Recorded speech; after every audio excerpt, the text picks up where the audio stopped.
Ok. Muy buenas noches, estimados participantes. Les doy una cálida bienvenida a Beloyer. Soy Amileta Mayo y hoy tengo el placer de presentarles una sesión más del curso de Fundamentos para un Estudio Jurídico, Estrategias y Consejos con el tema Roles y Responsabilidad dentro del despacho, que será desarrollado por el distinguido doctor César Guzmán, quien es maestro en enseñanza del derecho en la Universidad de San Martín de Porres y especializado en análisis económico del derecho en Harvard, Stanford y Complutense de Madrid, presidente de ALACDE y profesor de la Universidad de San Martín de Porres, socio de Guzmán, Halberstadt y asociados Giffen Citizens 2012. Muy bien, estimados participantes que nos acompañan a través del aula virtual, aquí en la plataforma de Zoom y en las redes a través de la transmisión en vivo o diferido, se les recuerda que pueden realizar sus preguntas durante la sesión, las cuales podrán ser atendidas por el doctor en el momento que mejor disponga. Finalmente, estimado doctor, estamos muy honrados por contar con su presencia el día de hoy y le agradecemos que haya aceptado nuestra invitación. Por otro lado, le cedo el uso de la palabra para que pueda iniciar con su presentación de hoy. Bien, muchísimas gracias. Buenas noches con todos. Para mí siempre es un gusto participar en los interesantes eventos que organiza Biloyer. Cada día más retadores, cada día más complejos, cada día más enriquecedores. Y si yo puedo dar mi pequeña cuota de aporte a partir de mi experiencia, básicamente, pues enhorabuena, ¿no? Me han pedido hablar de los estudios de abogados, ¿no? De los roles en un estudio de abogados. Pero yo quisiera hacer probablemente una reflexión anterior, ¿no? El derecho tiene una ventaja y tiene una virtud que pocas carreras tienen, ¿no? Y es la posibilidad que tenemos de poder desarrollarnos en distintos contextos, en distintos escenarios, ¿no? Porque cuando salimos de las aulas universitarias podemos optar por trabajar en el sector público o por trabajar en el sector privado. Y bien sea en el sector público o en el sector privado, también tenemos en este contexto, tenemos subespecialidades o espacios que a menor escala podrían también son completamente diferentes, ¿no? En el sector público se puede seguir la carrera judicial, por ejemplo, ¿no? O en el sector público se puede trabajar pues a nivel de poder ejecutivo, ¿no? En alguna institución que pertenezca a algún ministerio o algún órgano regulador o instituciones análogas, ¿no? Y en el campo privado, la, la baraja de posibilidades que permite el derecho es muchísimo mayor, ¿no? Y esto es lo que hace atractiva la carrera del derecho, ¿no? Porque el derecho nos permite no solamente desenvolvernos en diferentes especialidades, ¿no? Cada día más variables, cada día más especializadas, ¿no? Sino que también nos permite desarrollarnos en distintos contextos, ¿no? Y, por ejemplo, podemos trabajar en el contexto de el ejercicio privado y absolutamente independiente. Podemos trabajar en el área de la docencia exclusivamente y a la investigación en forma excluyente y exclusiva, ¿no? Actividad que también es compatible y se puede compartir, como en mi caso particular, con la actividad que tiene que hacer con un estudio de abogados, ¿no? Se puede trabajar al interior de una empresa como parte del departamento legal de una empresa y se puede trabajar en un estudio, ¿no?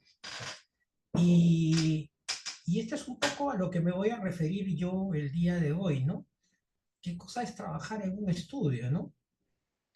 Y más que decirles cómo, ¿no? Lo que voy a tratar es de compartir algunas experiencias o algunas cuestiones que son importantes, que se tienen que tener en cuenta a la hora que uno toma la decisión de emprender el viaje, de participar en un estudio.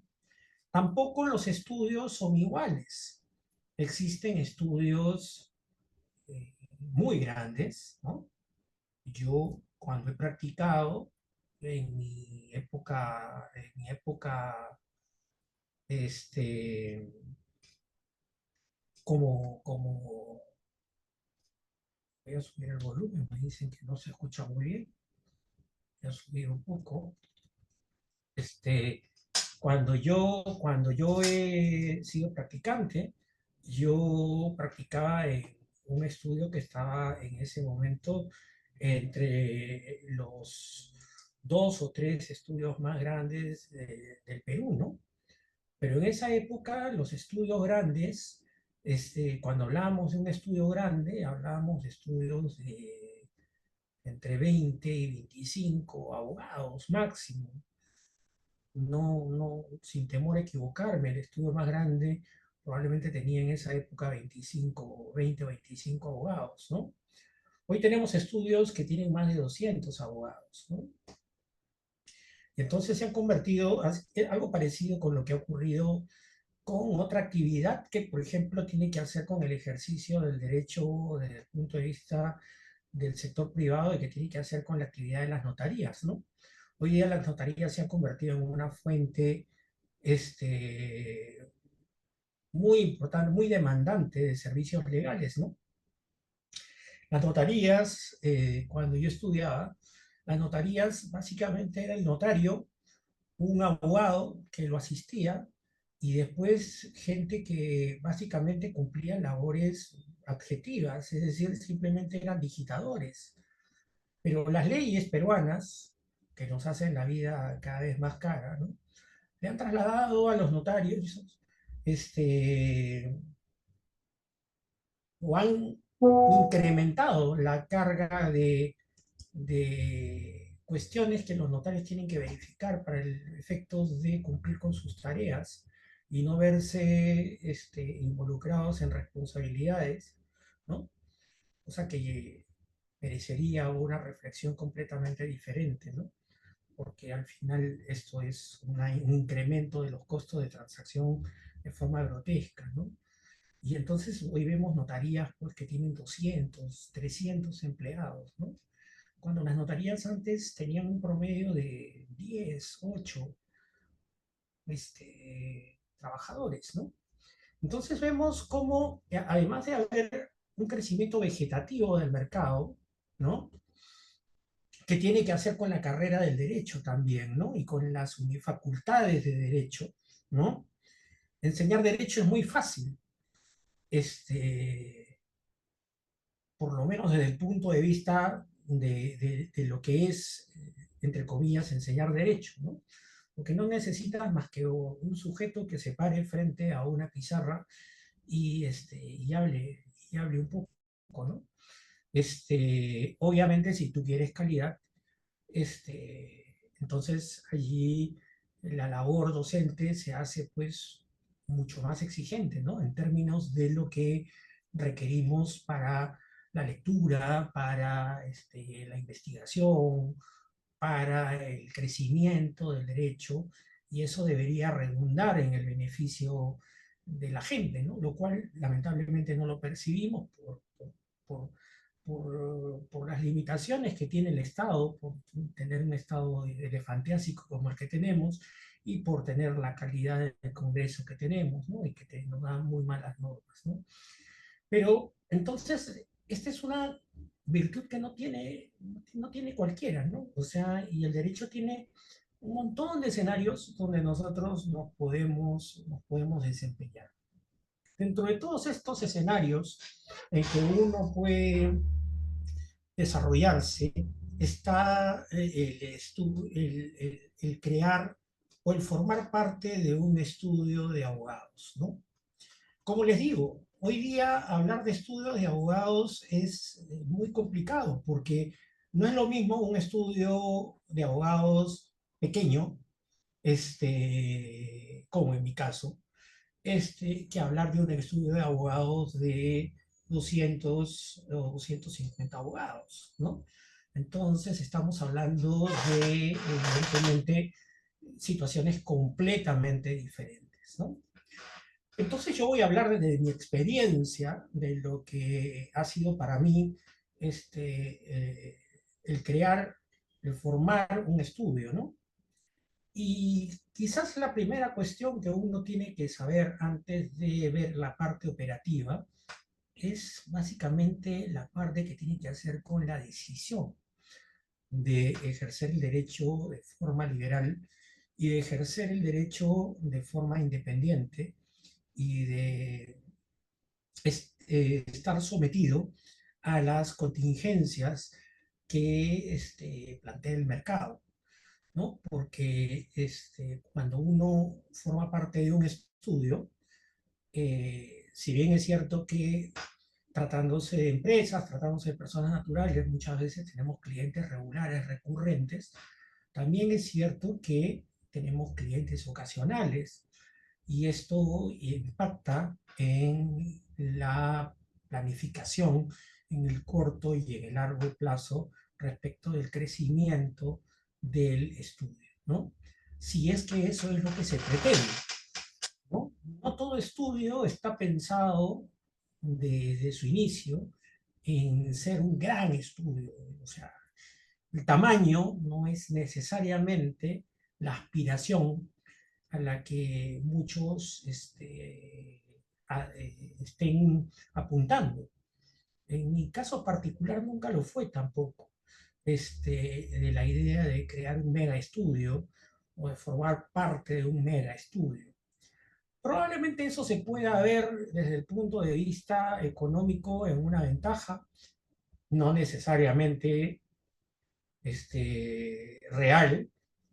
Con esto quiero decir que no todos los estudios de abogados grandes necesariamente económicamente son bollantes. Eso no es real.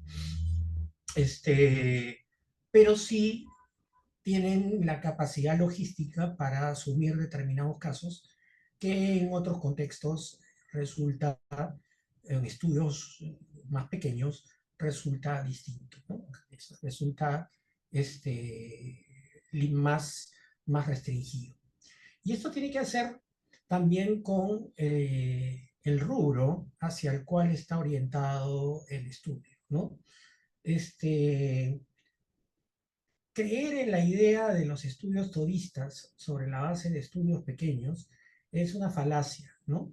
Porque hoy día caminamos, transitamos hacia la especialización, transitamos hacia el manejo interdisciplinario del derecho, ¿no? Y entonces no necesariamente este, tenemos que pensar en estudios todoterreno, en estudios multipropósito, salvo evidentemente los estudios grandes que tienen áreas específicas para cada una de las materias y tienen todo un equipo profesional para cada una de las áreas, ¿no?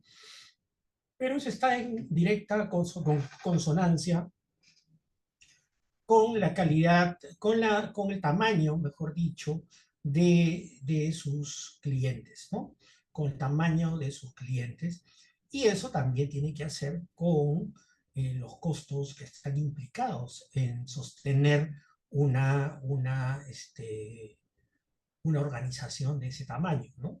Porque estamos hablando, cuando hablamos de estudios grandes, estamos hablando no solamente de la conjunción de abogados, y también personal asistente, ¿no? O sea, me refiero básicamente a secretarias, a este, procuradores, a gente que tenga que hacer con la infraestructura del estudio, ¿no? No me refiero a los practicantes porque los practicantes yo particularmente les asigno un rol diferente. Pero ustedes se darán cuenta que cuando estamos ante una organización de ese tamaño, una organización, un estudio grande, básicamente deben tener las áreas muy definidas. Cada área definitivamente tiene una cabeza que probablemente cumple una función figurativa o cumple una función únicamente de coordinación, porque el trabajo básicamente lo desarrollan los que tienen roles diferentes. Es más, existe una carrera en los estudios grandes, existe una carrera de desarrollo, ¿no? Que va desde abogados contratados, abogados asociados, abogados socios, senior, socios principales, etcétera, etcétera, ¿no? Y que no se condice, esto es importante, no se condice necesariamente con una figura análoga que nosotros pudiéramos ver, por ejemplo, en el caso de una empresa, ¿no? Aun cuando debería ser teóricamente así, ¿no? Porque no necesariamente en muchos estudios la condición de socio viene de la mano de la titularidad respecto de la propiedad del estudio, ¿no? Sino que básicamente tiene que hacer con un tema de estatus y básicamente con un tema remunerativo y en algunos casos que tiene que hacer con la participación respecto de los resultados. Pero en modo alguno tiene que hacer con la propiedad respecto del estudio. Pero cuando estamos ante estudios de otra dimensión, ¿no? Lo primero que hay que entender es reconocer, saber reconocer nuestro tamaño, saber reconocer nuestras habilidades, nuestras competencias y saber reconocer perfectamente cuál es nuestro mercado objetivo, ¿no?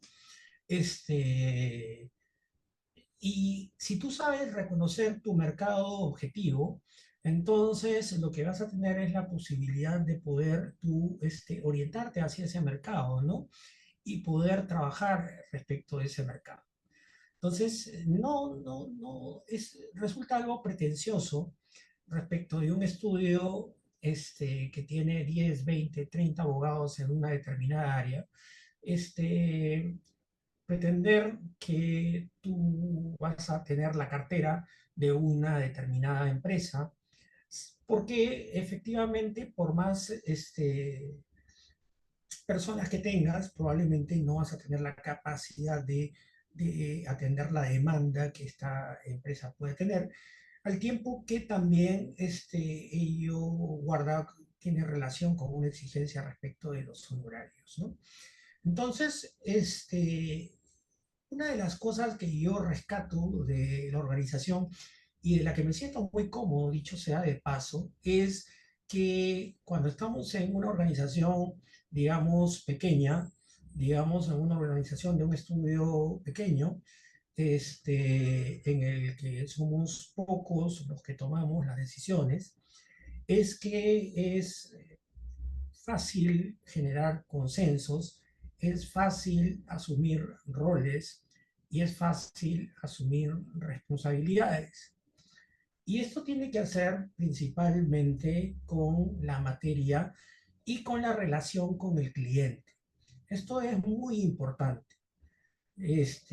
Por miles de razones, que no es el caso que hoy día abunde en esto, pero hay razones técnicas, psicológicas, económicas que explican esto. Los clientes buscan y quieren sentirse eh, que son atendidos, ¿no? Sentirse que merecen la atención del estudio que están contratando.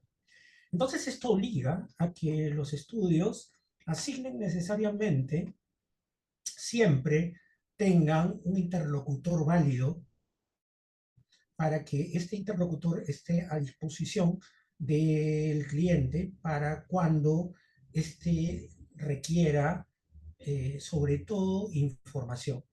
La información es muy valiosa y la información marca la diferencia muchas veces respecto del trato que tiene el cliente con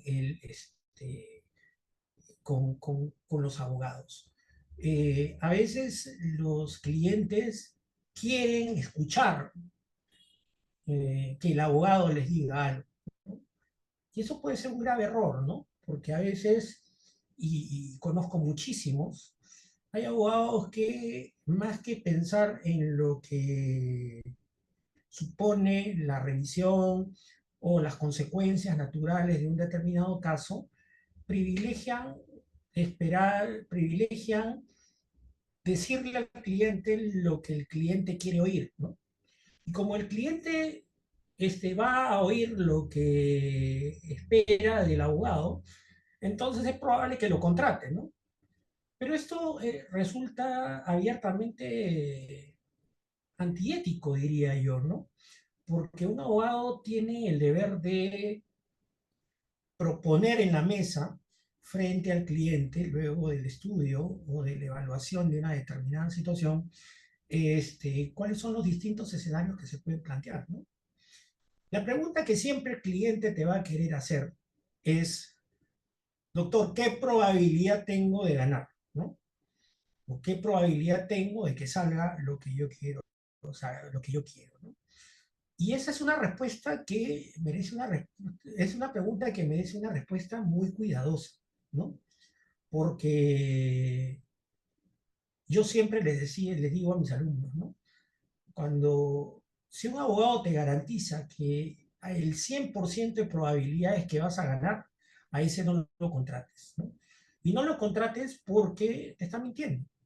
Y te está mintiendo porque nosotros sabemos cómo funciona la justicia, cómo funcionan nuestros sistemas legales en el Perú, ¿no?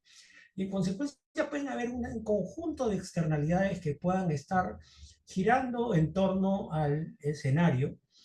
Y otro tema que también se plantea es respecto de la información que tú procesas. Normalmente la información que tú procesas es la información que el cliente te da, pero ¿estás seguro que esa es la información completa? ¿Esa es la información suficiente que tienes? ¿Basta con lo que te dice el cliente? Y normalmente los clientes tienden a decirte solamente lo que a ellos les conviene. Y no siempre te dicen, o mejor dicho, tienen un sesgo hacia favorecer aquellas posiciones que les resultan favorables para ellos. Entonces sería un error de parte del abogado que tiene a su cargo dar la opinión respecto de un tema, quedarse o agotarse sobre la base únicamente de la información que el cliente le da.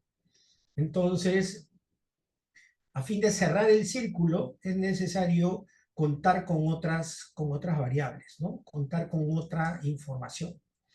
Y cuando uno da una información o uno da una opinión respecto de un cliente, mi consejo, mi recomendación es no den porcentajes, no, no aseguren algo que ustedes no están en la capacidad de asegurar, ¿no?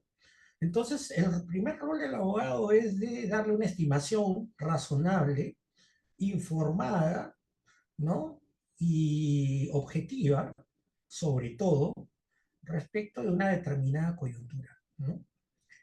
Y en ese contexto, la relación se tiene que mantener bajo ese mismo esquema en forma fluida durante toda la relación entre abogado y cliente, ¿no?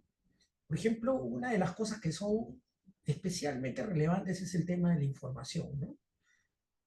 Uno está en el deber de informar a su cliente respecto de las contingencias que se dan respecto del encargo profesional que ha recibido, ¿no?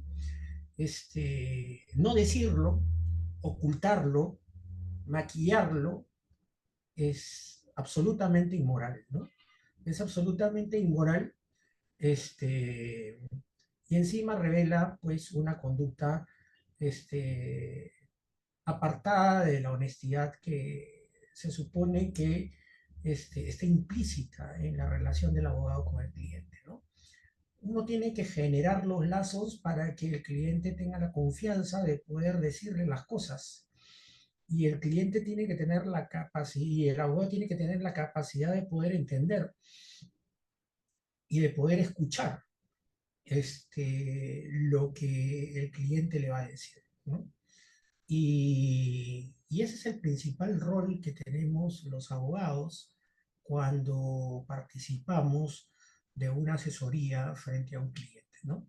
Saber oír, saber escuchar y saber responder, ¿no? Sin generar falsas expectativas y alinear los intereses del estudio con los intereses del cliente, ¿no? De tal suerte que ambos estemos transitando hacia la misma ruta, ¿no? Ambos estemos transitando hacia la misma ruta o sea, de alcanzar el objetivo. De tal suerte que si logramos el objetivo, esto va a representar un éxito para mí y correlativamente un beneficio que se va a traducir probablemente en un horario, ¿no? Pero también un beneficio para el cliente, sobre todo, ¿no? Y que estos intereses estén alineados. Y la evidencia empírica revela que muchas veces estos intereses están totalmente desalineados, ¿no? El cliente, hay abogados, por ejemplo, voy a mencionar algunos escenarios, ¿no? Hay abogados, por ejemplo, que cobran por audiencia o por escrito, ¿no? Y esa es la forma más inmoral, o cobran mensual por llevar un juicio, ¿no? Si ustedes se ponen a pensar, esa es la forma más inmoral de cobrar, de facturar, ¿no? ¿Por qué? Porque es algo que se trata de una cartera, ¿no? En la cual no se puede discriminar con exactitud respecto de los avances, ¿no? Pero aquí los intereses están totalmente contrapuestos. ¿Por qué? Porque el cliente, ¿qué le interesa? Al cliente le interesa resolver el problema de la forma más rápida posible y de la mejor forma posible. Pero si tú tienes un abogado que te va a cobrar toda la semana, todos los meses, entonces este cliente abogado no tiene ningún incentivo para que el juicio termine jamás, ¿no? O si el cliente, el abogado te va a cobrar simplemente porque entra a la página web del Poder Judicial para revisar cómo está tu caso, o te cobra por escrito, o te cobra por informe oral, o te cobra por cada acto procesal, lo que va a ocurrir es que el abogado va a tener el incentivo de que el proceso simplemente se contamine y lejos de avanzar, el proceso se entrampe, pues eso le va a redundar en un beneficio económico, ¿no? Y eso me parece, desde todo punto de vista, inmoral, ¿no? Entonces, yo creo que lo ideal es que cuando se establece una relación, un estudio, y estamos hablando de, en primer lugar, del abogado que queda a su cargo dar la cara, que tiene a su cargo la responsabilidad de articular la relación con el cliente. Esta relación tiene que ser una relación de lealtad, sobre todo, ¿no? Una relación de lealtad y sobre todo que los intereses estén alineados, en la que el triunfo o el éxito sea un éxito compartido, ¿no? Y que ese éxito redunde en ambas partes, ¿no? Ahora, los abogados no podemos hacer todo, ¿no es cierto? Y entonces recurrimos al auxilio de otros abogados, ¿no? Más jóvenes, o inclusive también a los practicantes. Y aquí quiero ser bien enfático, ¿no? Tanto en los estudios chicos, esto lo veo y me lo cuentan mucho, que ocurre en algunos estudios grandes, no hay que, tener un practicante es una responsabilidad muy grande.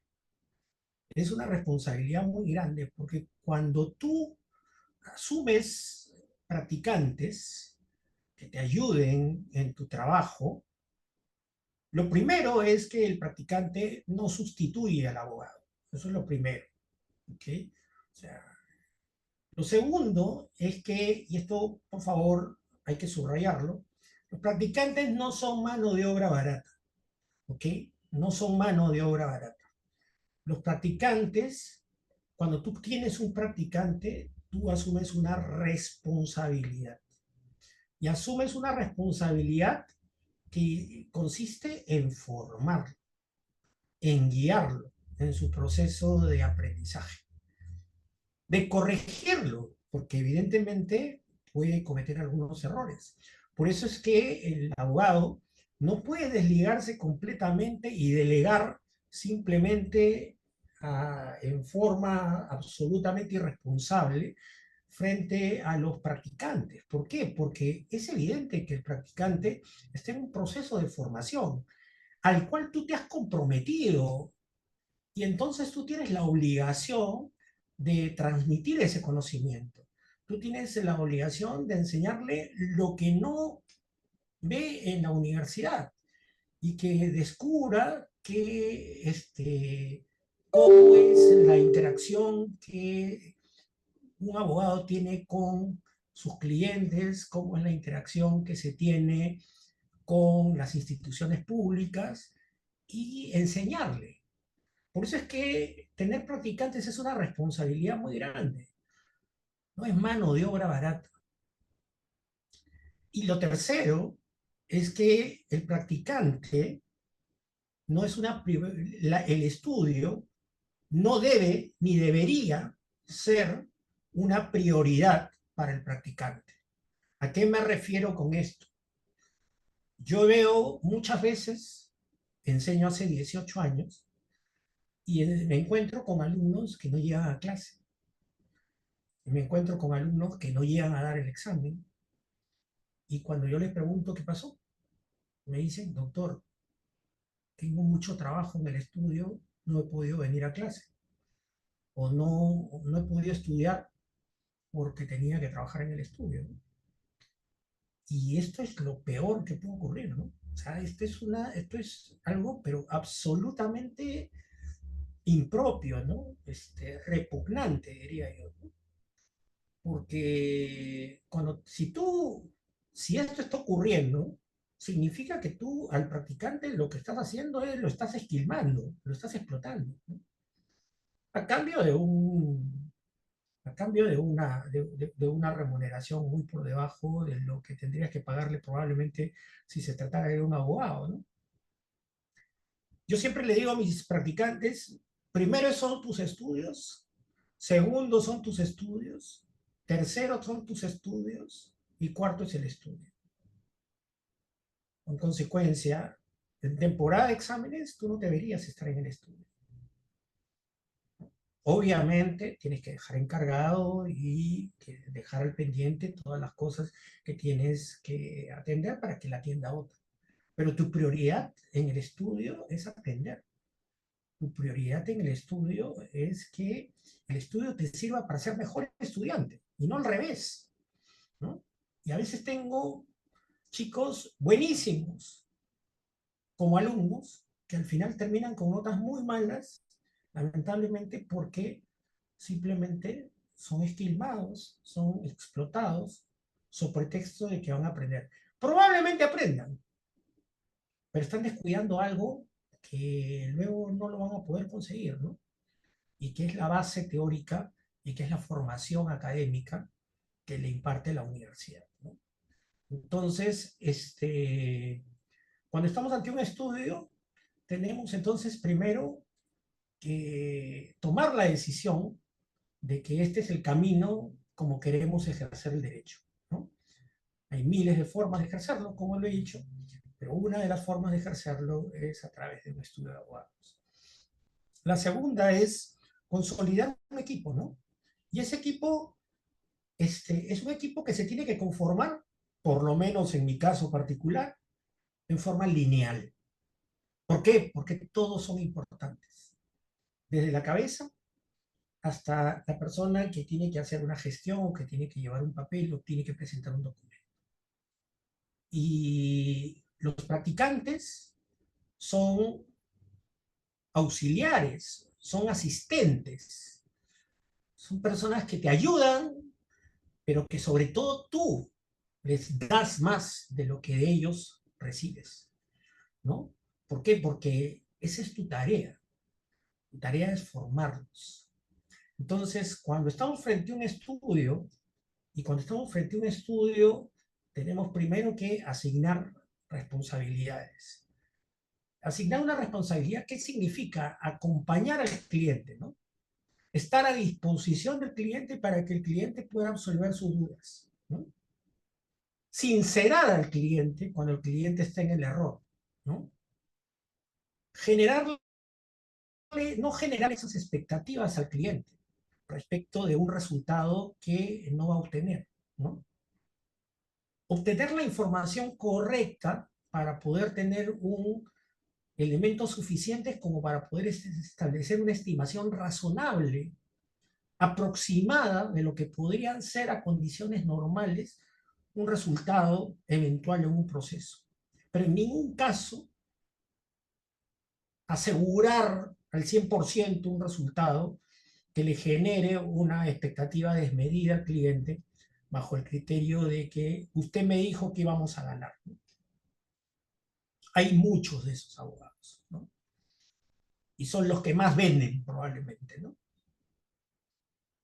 Y lo más importante, alinear los intereses del abogado con los intereses del cliente.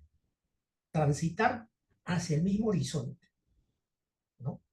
Porque cuando los intereses comienzan a funcionar de forma divergente, entonces yo ya no estoy pensando en mi cliente, estoy pensando en mí, estoy pensando en mi bolsillo, estoy pensando en mi crecimiento, en mi desarrollo, en mi pantalla, ¿no? Pero lo último que estoy pensando es en mi cliente, ¿no? Y de esos abogados hay muchísimos. Entonces, hay una carga ética y hay una carga moral muy importante cuando uno tiene un estudio. Y cuando es un estudio pequeño, podría decirse que es inclusive más, ¿no?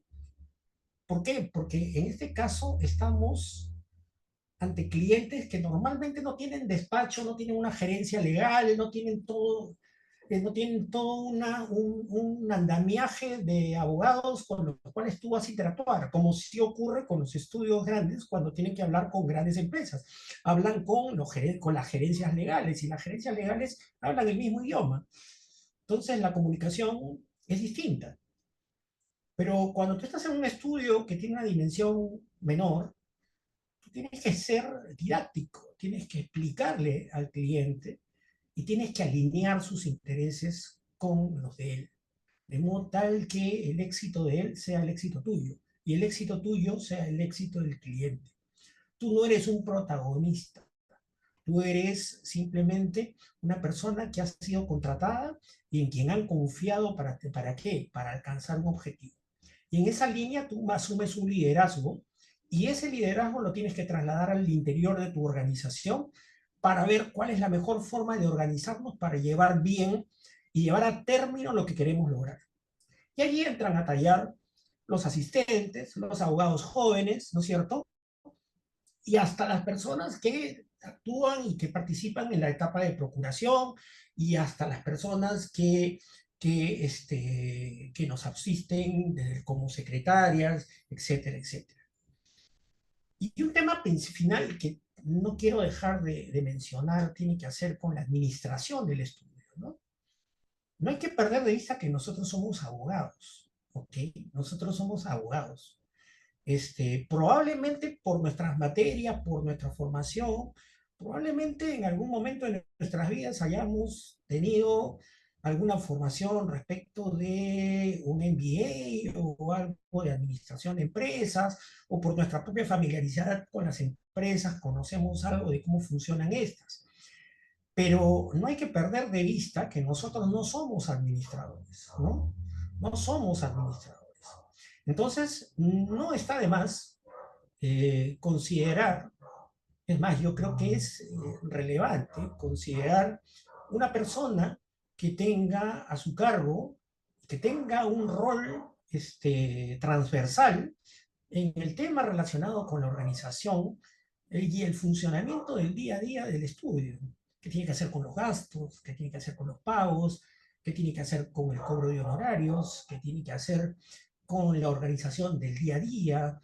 Si se malogra algo, si se requiere de algún equipo, si se requiere de alguna logística, ¿no?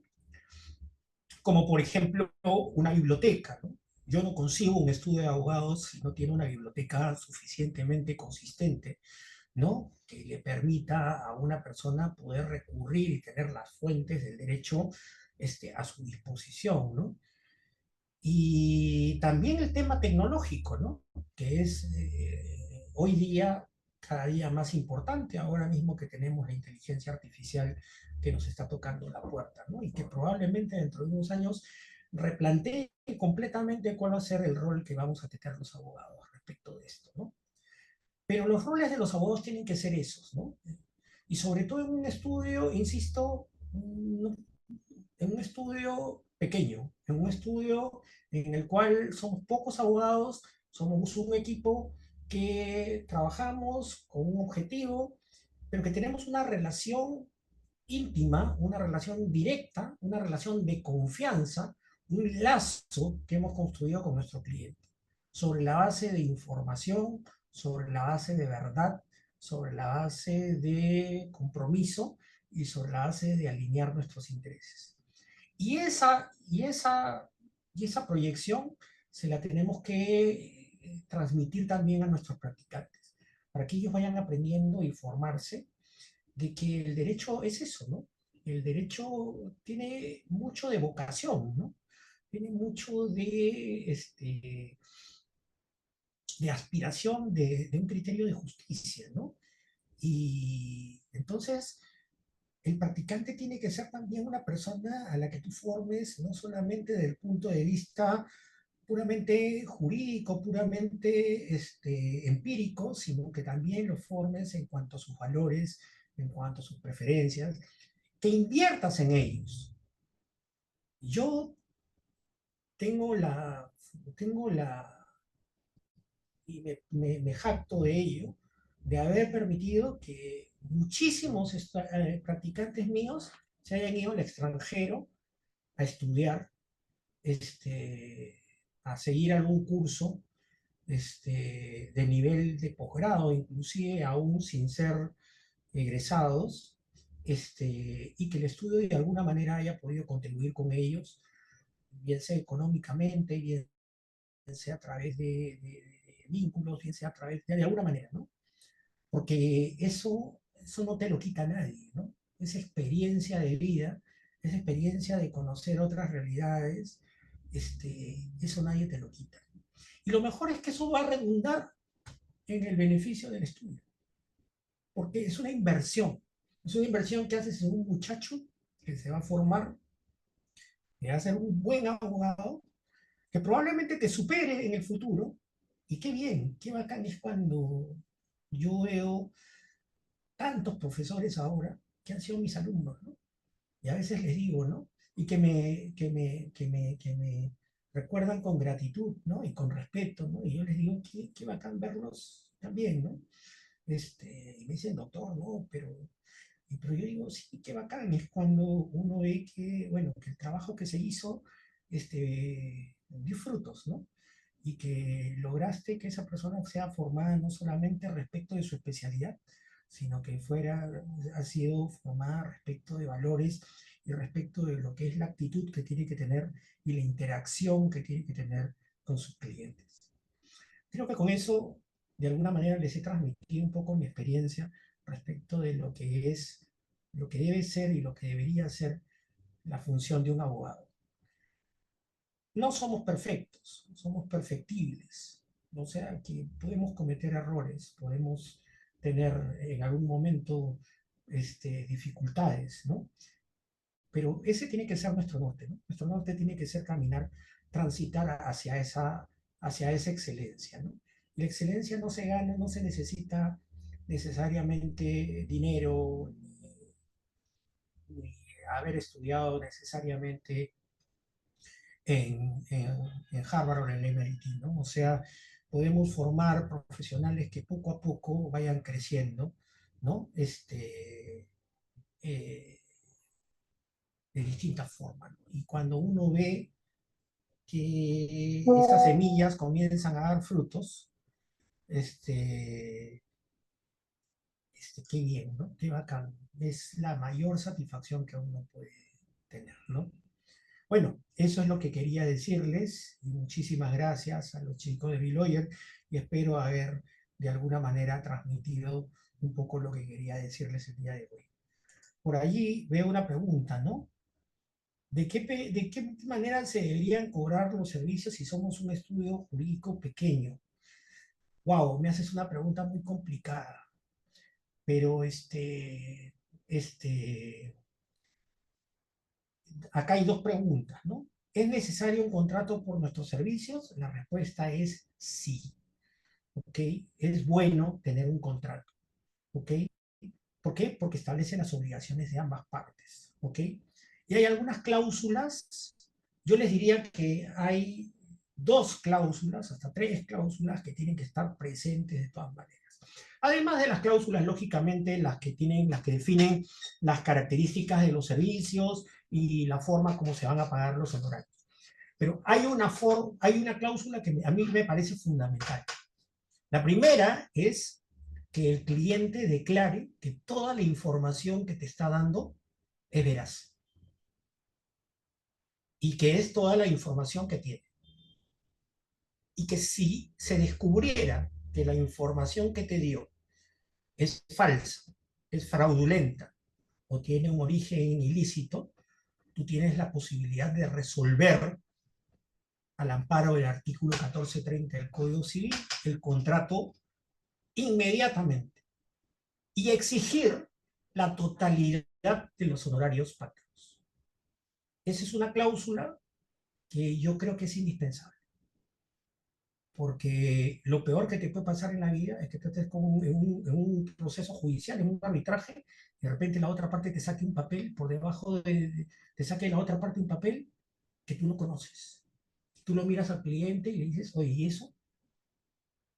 ¿Qué fue eso? Ah, no, no, eso no importa, no interesa. ¿Cómo que no interesa? ¿Y cómo quedas tú? ¿Y cómo queda tu imagen? ¿Y cómo queda el estudio? Entonces has estado defendiendo una causa bajo un tema de ignorancia. El segundo punto que tiene que hacer es respecto de las cláusulas relacionadas con el origen de los fondos con los que te van a pagar, ¿no? Y la declaración respecto de la actividad, de la licitud de las actividades que desarrolla tu cliente. ¿Ok? Igual, si es que se descubriera que el origen del dinero, ¿no?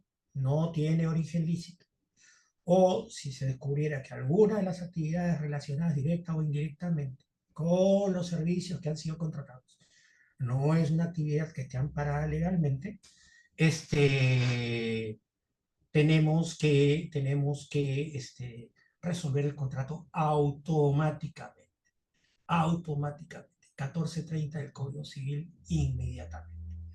¿Ok? Esa es otra cosa que yo considero, ¿no? Y este, reservarte el derecho de cobrar el íntegro de los honorarios a título de penalidad porque se han actuado de forma fraudulenta, ¿no? ¿Ok? Eso me parece que es fundamental, ¿ok? Preguntarme cómo se debe cobrar, wow, eso es bien complicado. Normalmente existen tres formas de cobrar honorarios. La primera forma de cobrar honorarios es a través de la tarifa horaria. Pero hoy día cada vez menos en el mundo, no solamente en el Perú, sino en el mundo, cada vez menos se trabaja con tarifa horaria. Porque disuade al cliente, ¿no? Porque por levantar el teléfono le vas a cobrar, ¿no? Vas a ponerle prender el reloj cada vez que te hable. Entonces, él sabe que cada vez que le digas una palabra vas a tener va a tener que pagar. Entonces, eso lejos de atraerlo, y con eso de atraer más trabajo, lo que trae como consecuencia es que no regrese. El segundo sistema es lo que se llama el retaining fee, que es el sistema de cobrar una suma fija, ¿ok? Por atenderlo, sobre la base de un cálculo estimado de horas que te va a ocupar, ¿no? En eso tienes que ser muy cuidadoso, ¿no? Porque no puede ser pues que un cliente todos los días te esté llamando pues 6 horas al día, ¿no? Porque si no, pucha, te quedarías trabajando todo el día y no ganarías absolutamente nada. Entonces se establece un número de horas, 10, 12 horas en promedio, y se fija una cantidad mensual. Si las usa o no las usa, es su problema. Si se pasa un poquito las horas, igual le cobras lo mismo. Si no las usa, igual se las cobras. Pero lo importante es que este sistema de retaining fee, que funciona muy bien para empresas sobre todo, ¿no? Eh, se revise cada cierto tiempo, ¿no? Cada 6 meses, ¿no? Entonces, por ejemplo, cada 6 meses, ¿no? Entonces, después de 6 meses tú dices, oye, ¿sabes qué? Me estás quitando más tiempo de lo que habíamos pensado, ¿no? Entonces, yo creo que hay que hacer un ajuste para arriba, ¿no? Pero también podría ocurrir al revés, ¿no? Podría decir que el cliente te diga, doctor, hace 4 meses que no lo llamo y estoy pagándole puntualmente una factura, ¿no? Entonces, me gustaría revisar también los honorarios y también se pueden revisar para abajo, ¿no? Y la tercera forma de cobrar es por un asunto en concreto, ¿no? O por un caso en concreto o por un conjunto de casos vinculados en concreto. Allí yo siempre sostengo, yo no soy partidario, yo personalmente no soy partidario de lo que se llama cuota litis, o sea, dejar el 100% al resultado. Por lo menos en mi oficina jamás hacemos eso. ¿Por qué? Porque eso es un subsidio ciego. Tú estás trabajando y, como yo les he dicho, tú no tienes la seguridad de que puedas ganar el juicio, porque eso depende de un montón de factores. En consecuencia, puede ocurrir que pierdas. Y entonces el cliente va a estar igual que como comenzó. Al comienzo no tenía nada y después de 5 años no tiene nada.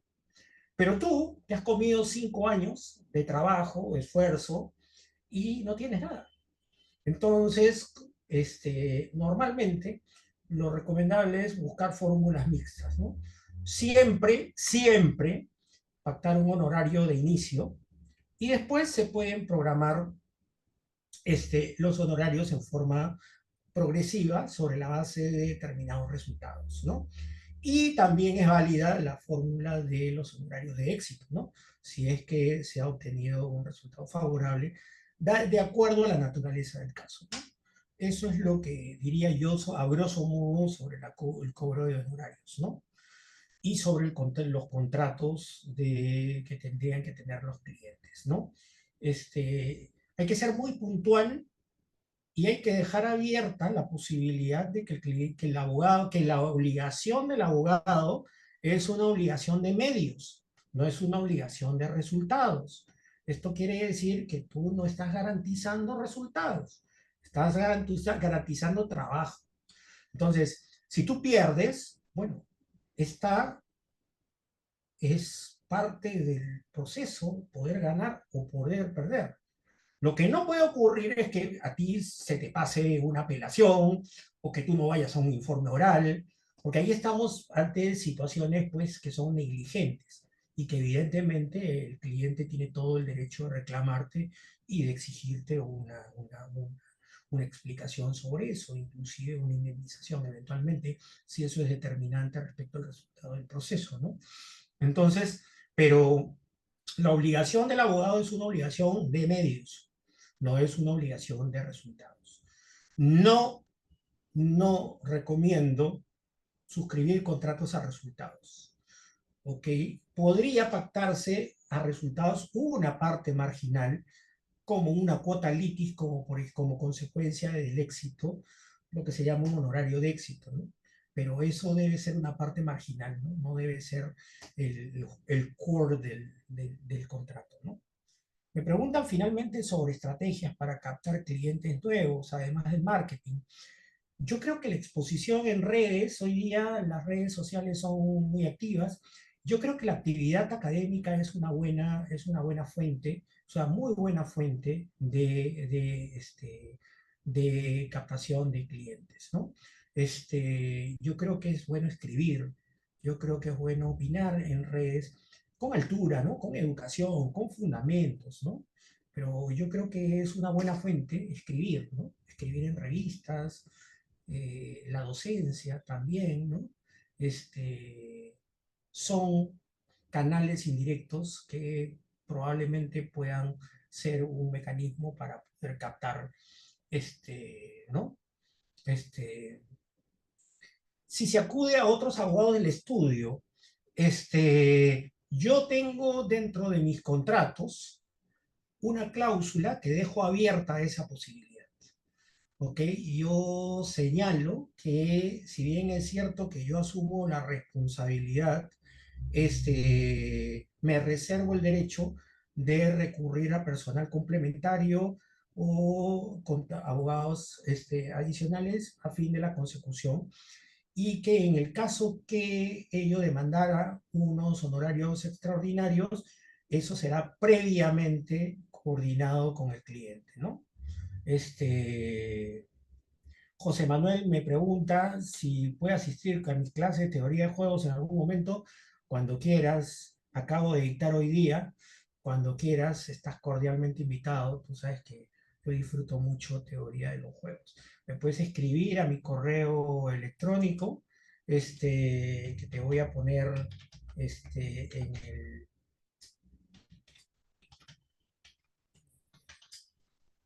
estoy poniéndote allí en el chat, y vemos cómo puedo hacer para darte, ay, lo he escrito mal, perdón.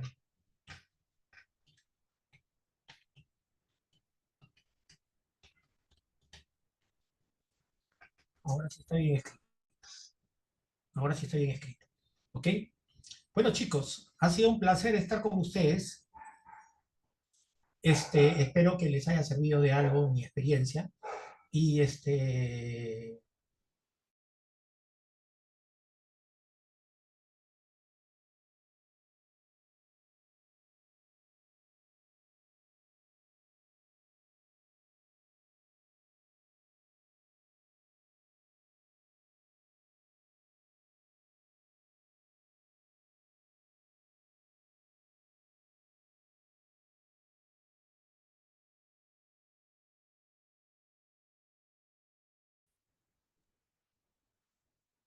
Sí, estimado doctor, sí, ¿me logra escuchar?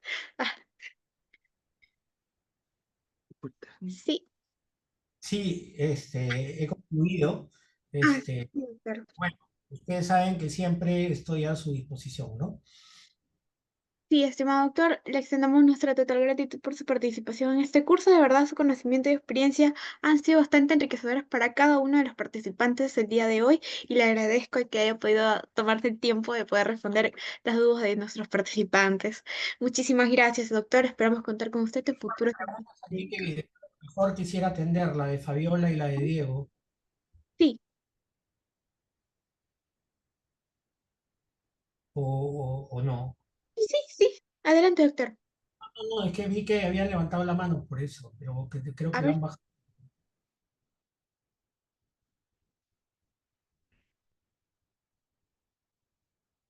Bueno, si no hay preguntas, bueno, si no hay más preguntas, bueno, siempre estoy a su disposición. Nos vemos, mucha suerte, que les vaya muy bien y espero pronto que tengan sus estudios de abogados. ¿Ok? Muchas gracias, estimado doctor. Es un placer escucharlo. Gracias. Chao, chao, suerte.